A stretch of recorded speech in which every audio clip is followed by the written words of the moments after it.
The Call. It had been a while since Adam came to this farmhouse. He spent his entire childhood here. From his childhood, all he could remember was the fact that he wanted to leave the place for good. When he got the opportunity to attend college after getting a scholarship, it empowered his dreams. His mom died when he was a kid. Adam always lacked a loving touch in his life. His father, with whom he had lived for the most of his life in the farmhouse, was not the kindest of men. He was particularly known for being brutal and unkind, even more the reason for him to leave the place. After ages, he had to come back to this farmhouse as his father had passed away just a few days ago. He died within these very walls. Adam could barely finish graduation after coming to know of this news. His first night in the house felt just like those in his childhood. Everything around him was calm, like it always had been. Adam would stay alone for most of the time. His father stayed outside, drowning himself in beer. Adam tried to recall a few of his happy memories. There weren't many, but the first that he could remember was the one with his mother. Things used to be different then. He remembered the time that he went out with his parents to this fair. The memories hit him hard, although they were very little to cherish, but it was all he could gather. Just when Adam was about to go to sleep, something caught his eye. There was this weird light playing back and forth on the window pane. After a while, the light started to irritate Adam, and he decided to have a look. Reaching the window, he saw nothing. There were vast cornfields which surrounded him, as it always did. Finding nothing, Adam decided to go back to his bed. That is when he saw something that shook his core. A woman was standing in the cornfields. She had been bloodied and she was shaking. Adam opened the glass window to have a better look, and that is when the woman noticed him too. She looked directly in Adam's eyes. She had this blank look, as if she had no soul. Adam feared for the worst as he ran downstairs to open the gates. Adam began to run towards the cornfield, exactly where he'd seen the girl. When he got there, he found nothing. All he got was a piece of cloth, which had blood on it. Looking around, he also found some bloody footsteps. He followed the footsteps, which went deeper into the cornfields. As he went deeper inside, he could smell something burning. Before he realized, he found this giant bonfire. The lady was standing just by the bonfire. Adam took a good look at the woman. She looked just like his mother. The thing that surprised him the most was that her face didn't age. Adam was convinced he was hallucinating, but he didn't have much time as he noticed something burning inside the fire. It was one of the farm animals. It was a small sheep Adam noticed while coming to the farmhouse. The sheep was already ill, and it had died just within a few hours of Adam's arrival. Someone had taken the sheep from the farm and burnt it in the bonfire. Adam could not save the animal. He looked around to find the woman once again, but he failed. He was shaking, and he could not find any explanation as to what he saw. Adam waited until the bonfire died out. The only thing that was left of the animal was its half-charred skeleton. The experience had left Adam wrenched. He took the sheep and buried it before sunrise. The next morning, Adam turned out every corner of his house to see if his father had left some note for him.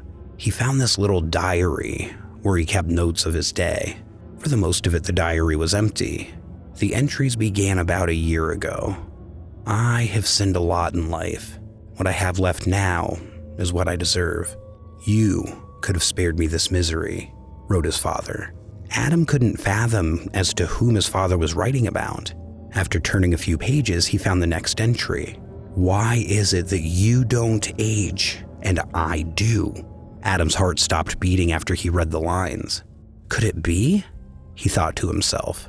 The woman Adam saw that night looked just like his mother. Could his father be talking about the same woman? Adam couldn't hold himself any longer. He turned the diary quickly to find more notes. Today, I have bought a gun. It reminds me of the night when it all changed, Adam's father wrote. Then there were a couple of lines which he wrote but tried hard to cover by writing over it.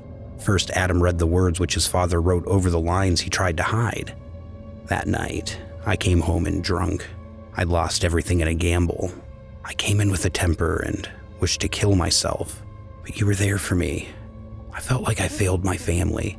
I had a kid to raise and all I cared about was the rush that I got from gambling," his father wrote. Adam never knew about this growing up. All of this came as a shock to him, but Adam didn't want to stop. He wanted to know what was written beneath the text. He tried hard to read it, and after trying for hours, he finally pieced together the words.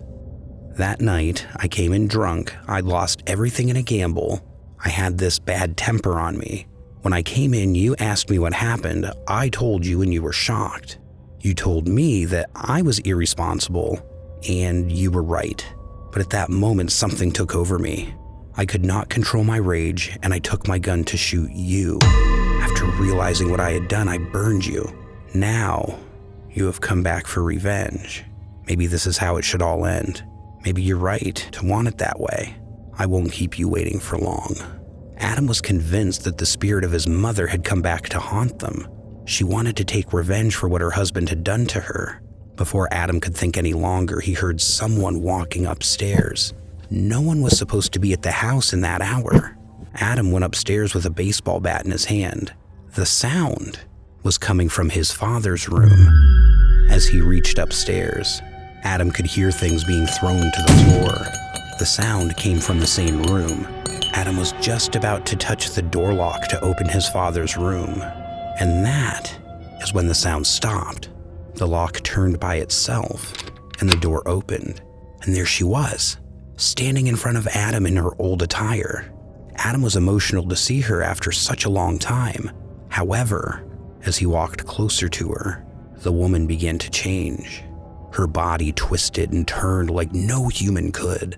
Even the sound from her bones breaking was evident. She changed into this witch in no time.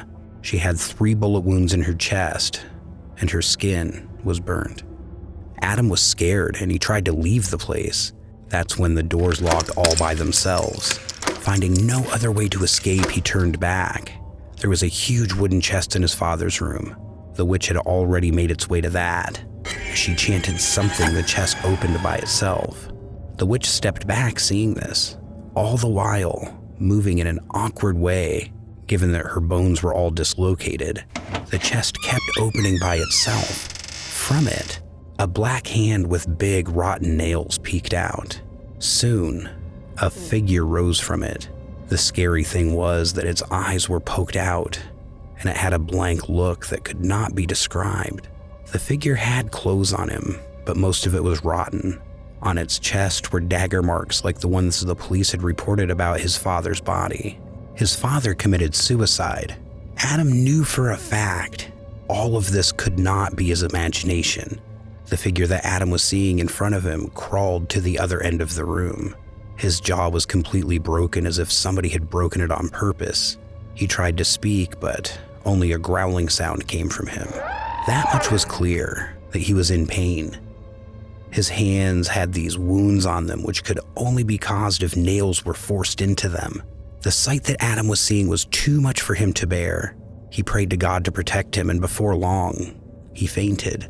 When he woke up the next morning, Adam was in his bed. He was still at his university, and it was his graduation day. Adam was dreaming all along. He had not seen his father in ages. He knew he was never too kind to him, but the dream made him want to speak to his father. He never called him after he left his home, forgetting everything about his past. Adam picked up the phone to call his father. His effort was not successful as an unknown caller called him. A man from the other side told him that his father was found dead in his house. Adam's heart broke. He could not believe what he just heard. All he wanted was to make peace with the person who raised him, and he didn't even get the last chance to speak to him. Adam had forgotten about his dream. He walked into his farmhouse home after years. Everything felt as if he'd seen all of this before, and then suddenly it hit him. He'd seen all of this in his dreams. Adam rushed to the place where he'd found his father's diary. When he found it in the exact place he saw it in his dreams, he opened it in fear. Adam turned the pages, and there it was, plain as day. the words he'd seen in his dreams. Quote, "I have sinned." Subscribe today or beware.